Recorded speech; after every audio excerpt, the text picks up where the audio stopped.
Welcome to Sandhya குட்டி channel. இன்றைக்கி நம்ம சேனல் மூலிமா ஒரு சூப்பரான ஹெல்த்தியான நோய் எதிர்ப்பு சக்தியை அதிகரிக்கக்கூடிய முருங்கைக்கீரை பொடி எப்படி செய்யுதுன்னு சொல்லிட்டு நம்ம டீட்டெயில்ஸாக பார்க்கலாங்க. அதுக்கு பார்த்திங்களன்னா நான் ஒரு 5 கைப்பிடி அளவுக்கு முருங்கைக்கீரையை நல்லா தண்ணியில் அலசிட்டு ஒரு காட்டன் கிளாத்து மேலே காய வச்சுருக்கேங்க. இது நல்லா பொறன்ட்டு நல்லா காஞ்சி வரணுங்க. எந்த அளவுக்கு காஞ்சி வரணும்னு சொல்லிட்டு நான் ஃபைனலாக காமிக்கிறேன். இது கூட 2 கைப்பிடி அளவுக்கு கருவேப்பிலையை நல்லா தண்ணியில் அலசிட்டு இதையுமே காய போட்டு வச்சுருக்கேன் பாருங்கள். இதுவுமே நல்லா பொறன்ட்டு நம்மளுக்கு நல்லா காஞ்சி வரணும். இது நல்லா காஞ்சி வந்த பிறகு எந்த அளவுக்கு காஞ்சி வரணும்னு சொல்லிட்டு நான் சொல்கிறேன். இந்த அளவுக்கு நம்ம காய வச்சு எடுத்துகிட்டு வந்துட்டோம். இப்போ பார்க்கும்போதே உங்களுக்கு தெரியும் எவ்வளோ மொரப்பாக இருக்குன்னு சொல்லிட்டு பாருங்கள். இது மாதிரி நம்ம அழுத்தி பிடிச்சி இது பண்ணோம்னா இது போல் நல்லா நசுங்கி வரணும். இதுதான் கரெக்டான பக்குவம். இப்போ என்னதான் நம்ம வெயிலில் காய வச்சு எடுத்தாலுமே கொஞ்சம் கூட அந்த ஈரப்பதம்னு கொஞ்சம் கூட இருக்கக்கூடாதுங்க. நம்ம வறுத்துட்டு செய்யும் போது மிக்சி ஜாரில் அரைக்கும் போது ஈஸியாக அரைப்பட்டு வந்துடுங்க. இப்போ இதை நம்ம வறுத்து எடுத்துக்கலாம். இப்போ அதுக்கு ஒரு கடாய் ஒன்று வச்சுக்கிட்டேங்க. இப்போ நம்ம ஏற்கனவே வெயிலில் காய வச்சு எடுத்து வச்சுருக்க முருங்கைக்கீரையை சேர்த்து விட்டுக்கலாம்.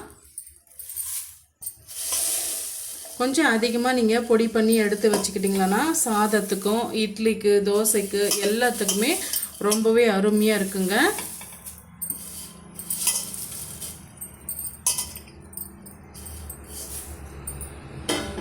சேர்த்துட்டு மிதமான தீயில வச்சு ஒரு 2லேருந்து ஒரு 3 நிமிஷம் வரைக்கும் நம்ம அந்த பொறன்னு வர வரைக்கும் நம்ம வறுத்து எடுத்துக்கலாம்.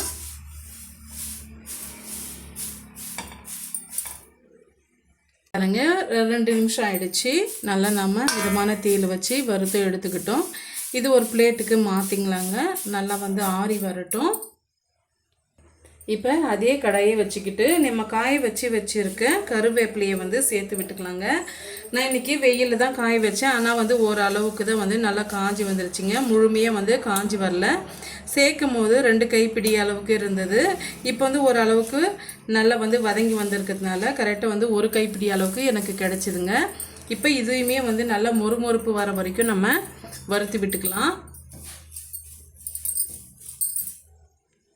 பாருங்கள், நம்ம சேர்த்துருக்கிற கருவேப்பிலையும் நல்லா மொறுமொறுப்பாயிட்டு வந்துடுச்சு. இதையுமே நம்ம முருங்கைக்கீரை எடுத்து வச்சுருக்க பிளேட்லேயே சேர்த்து விட்டுக்கலாம். இப்போ நம்ம ஒவ்வொரு பருப்பாக வறுத்து எடுத்துக்கலாங்க. இப்போ நம்ம எடுத்துருக்கிற அளவுக்கு 3 டீஸ்பூன் அளவுக்கு வேர்க்கடலை எடுத்து வச்சுருக்கேங்க. இதை நம்ம வறுத்து எடுத்துக்கலாம். ஒருவேளை உங்கள்கிட்ட வறுத்த வேர்க்கடலை இருந்ததுன்னா அதையுமே லைட்டாக வறுத்து எடுத்துக்கோங்க.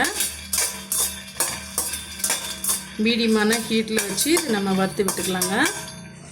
நம்ம சேர்த்து இருக்கிற வேர்க்கடலையும் நல்லா வறுபட்டு வந்துருச்சு. இதையுமே ஒரு பிளேட்டுக்கு மாற்றிக்கலாங்க.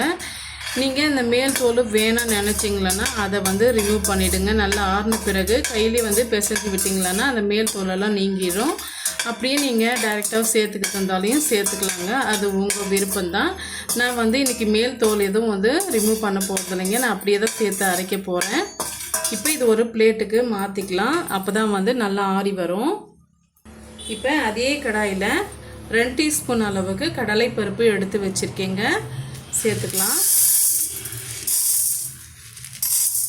சேர்த்துட்டு இதையுமே மிதமான தீயில் வச்சு நம்ம வறுத்து விட்டுக்கலாங்க. இது ஓரளவுக்கு வறுபட்டு வந்த உடனே நம்ம உளுத்தம்பருப்பை சேர்த்து வறுத்துக்கலாம். அப்படி இல்லைன்னா நீங்கள் தனித்தனியாக கூட வறுத்து எடுத்துக்கோங்க. 2 சேர்த்து ஒரே இதாக நீங்கள் வறுத்தெடுக்கும் போது முன்ன பின்ன கருகி போயிடும். அதனால் லைட்டாக இது 1 நிமிஷம் வறுபட்டு வந்த பிறகு உளுத்து பருப்பை சேர்த்து நம்ம வறுத்து விட்டுக்கலாங்க. இப்போ பார்த்திங்கன்னா நம்ம சேர்த்து 1 நிமிஷம் ஆயிடுச்சு. இப்போ நம்ம உளுத்து பருப்பை சேர்த்துக்கலாம். சேர்த்துட்டு ஒரு கோல்டன் கலர் வர வரைக்கும் நம்ம வறுத்து விட்டுக்கலாங்க.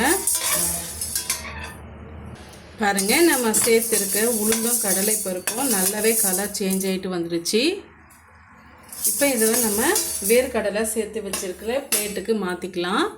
இப்போ அதே பிளேட்டில் 1 டீஸ்பூன் அளவுக்கு மிளகு, 1 டீஸ்பூன் அளவுக்கு சீரகம் எடுத்து வச்சுருக்கேங்க.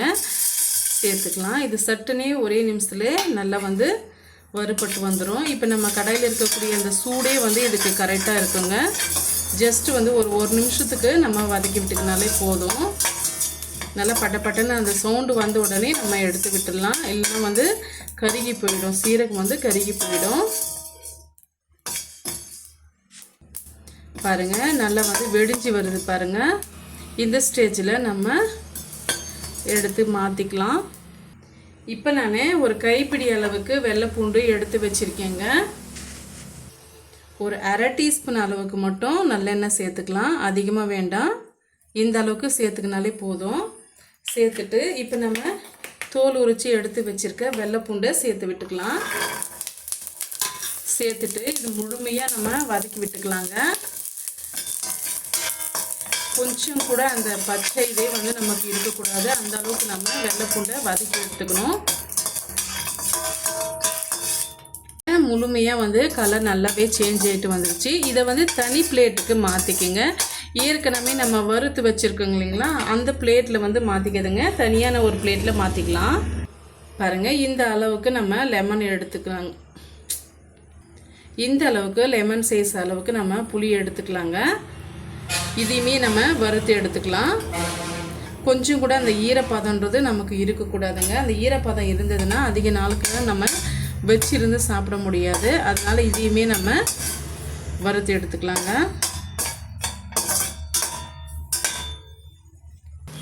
பாருங்கள் இப்போ நம்ம சேர்த்துருக்க புளியுமே வந்து நல்லா வறுபட்டு வந்துடுச்சு. இதையுமே வந்து பிளேட்டுக்கு மாற்றிக்கலாம்.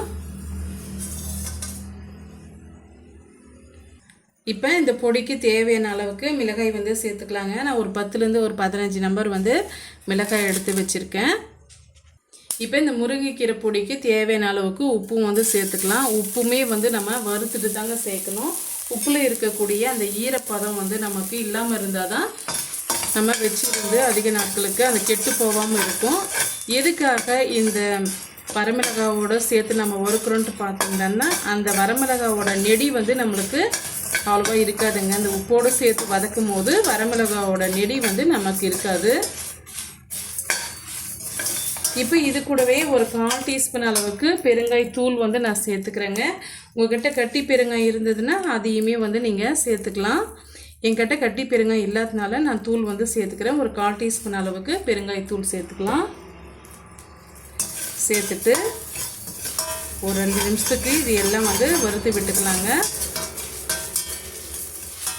பாருங்கள் கலர் நல்லா சேஞ்ச் ஆகிட்டு வந்துருச்சு. மிளகாயும் நல்லா வறுபட்டு வந்துருச்சு. இப்போ நம்ம ஸ்டவ் ஆஃப் பண்ணிக்கலாம். நம்ம வறுத்து வச்சுருக்க கருவேப்பிலையும் முருங்கைக்கீரையும் நல்லா பாருங்கள் இந்த அளவுக்கு நல்லா பொறன்ட்டு நம்ம வறுத்து எடுத்துக்கிட்டோம். கையிலே பாருங்கள் இந்த அளவுக்கு நல்லா க்ரஷ் ஆகிட்டு வருது பாருங்கள். இந்த அளவுக்கு நமக்கு இது மாதிரி நல்லா வந்து நீங்கள் க்ரஷ் பண்ணி விட்டுக்குங்க. அப்போ தான் வந்து ஈஸியாக இருக்கும், நமக்கு மிக்ஸி ஜாரில் போட்டு அரைக்கிறதுக்கு ஈஸியாக இருக்கும். இல்லைன்னா வந்து ஃபுல்லாக அந்த மாதிரி ஆகிட்டு மேலே வந்து செதறும். அதனால் வந்து இது போல் நீங்கள் க்ரஷ் பண்ணி விட்டுக்கிங்கன்னா போகிறதுக்கு ஈஸியாக இருக்குங்க. பாருங்கள் இது போல் நம்ம க்ரஷ் பண்ணி எடுத்துக்கிட்டோம். இப்போ நம்ம எடுத்து வச்சுருக்க ஒவ்வொரு பொருட்களாக சேர்த்து நம்ம அரைச்சி எடுத்துகிட்டு வந்துடலாங்க. ஃபஸ்ட்டு வந்து நம்ம அரைக்கக்கூடிய பொருள் என்னென்னு பார்த்தீங்கன்னா, நம்ம வறுத்து வச்சுருக்க பருப்பு வகைகள் எல்லாமே வந்து அரைச்சி எடுத்துகிட்டு வந்துடலாங்க.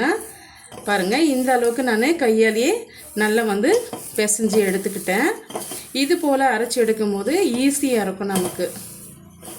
பாருங்கள் இது போல் நான் தூள் பண்ணி எடுத்துக்கிட்டேங்க. இப்போ பாருங்கள் ஜார் ஒன்று எடுத்துக்கிட்டேன். இதில் பருப்பு வகைகள் எல்லாமே சேர்த்து விட்டுடலாம். பாருங்கள் இந்த அளவுக்கு நான் அரைச்சி எடுத்துகிட்டு வந்துட்டேன். இப்போ முருங்கைக்கீரையை வந்து நம்ம பொடி பண்ணி எடுத்துகிட்டு வந்துடலாங்க. பாருங்கள் இந்த அளவுக்கு நம்ம பொடி பண்ணி எடுத்துகிட்டு வந்தாச்சு. இப்போ இன்னொரு பேட்சு நம்ம போட்டு எடுத்துகிட்டு வந்துடலாங்க. பாருங்கள் வரமிளகாவும் எடுத்துக்கிட்டேன். இதையும் நம்ம அரைச்சி எடுத்துகிட்டு வந்துடலாம். பாருங்கள் இந்த அளவுக்கு நம்ம அரைச்சி எடுத்துகிட்டு வந்தாச்சு. பாருங்கள் வெள்ளை பூண்டு அப்படியே அரைச்சோம்னா நைஸாக வந்து அரைப்பட்டு வந்துடும். அதனால் வந்து நம்ம ஏற்கனவே அரைச்சி வச்சுருக்கோம் இல்லைங்களா முருங்கைக்கீரை பொடி, அதோடு சேர்த்து நம்ம குறைன்னு அரைச்சி எடுத்துகிட்டு வந்துடலாங்க. பாருங்கள் அந்த பொடியும் நான் அரைச்சி எடுத்துகிட்டு வந்து இதோடு நான் சேர்த்து விட்டுட்டேன். இப்போ நம்ம அரைச்சி வச்சுருக்க எல்லா பொடியுமே வந்து இதோடு நம்ம சேர்த்து விட்டுக்கலாம். சேர்த்துட்டு நல்லா வந்து மிக்ஸ் பண்ணி விட்டுக்கலாங்க. எதுக்காக நான் தனித்தனியாக அரைச்சி எடுத்துகிட்டு வந்தேன்னு பார்த்தீங்கன்னா, என்னுடைய ஜார் வந்து சின்ன ஜாருன்றதுனால நான் தனித்தனியாக அரைச்சி எடுத்துகிட்டு வந்துட்டேன். இப்போ எல்லா பருப்பும் வந்து நம்ம மிக்ஸ் பண்ணி விட்டுக்கலாங்க. சூப்பராகவே நம்ம முருங்கைக்கீரை பொடி வந்து ரெடி பண்ணிட்டோம். இந்த முருங்கைக்கீரை பொடி பார்த்திங்களன்னா சாதத்துக்கும் ரொம்பவே அருமையாக இருக்குங்க. கொஞ்சமாக நல்லெண்ணெய் சேர்த்து பெசரி சாப்பிடும்போது அவ்வளோ டேஸ்ட்டாக இருக்கும். குழம்பு இல்லாத டைமில் வந்து இது போல் நீங்கள் ட்ரை பண்ணி பாருங்கள். ரொம்ப அதிகமான சத்தம் இதில் வந்து கிடைக்குங்க. நீங்கள் ஒரு முறை ட்ரை பண்ணி பாருங்கள். தோசையும் வந்து நம்ம அதை மாவோடு மிக்ஸ் பண்ணியும் சேர்த்துக்கலாம். அப்படி இல்லைனா பொடி மாரி மேலே தூவிட்டும் நம்ம நல்லெண்ணெய் விட்டும் சாப்பிட்டுக்கலாங்க. ரொம்பவே டேஸ்டியாக இருக்கும். கண்டிப்பாக இந்த முருங்கைக்கீரை பொடி ரெசிபி உங்களுக்கு பிடிக்கும்னு நினைக்கிறேன். பிடிச்சிருந்தால் மறக்காமல் சந்தியக்குட்டி சேனலுக்கு சப்ஸ்கிரைப் பண்ணுங்கள், லைக் பண்ணுங்கள், ஃப்ரெண்ட்ஸ் அண்ட் ஃபேமிலியோட நிறைய ஷேர் பண்ணுங்கள். இது போல் ஹெல்த்தியான டேஸ்டியான ரெசிபிஸ் பார்க்க நம்ம சேனலை ஃபாலோ பண்ண மறந்துடாதீங்க. தேங்க்யூ ஃபார் வாட்சிங்.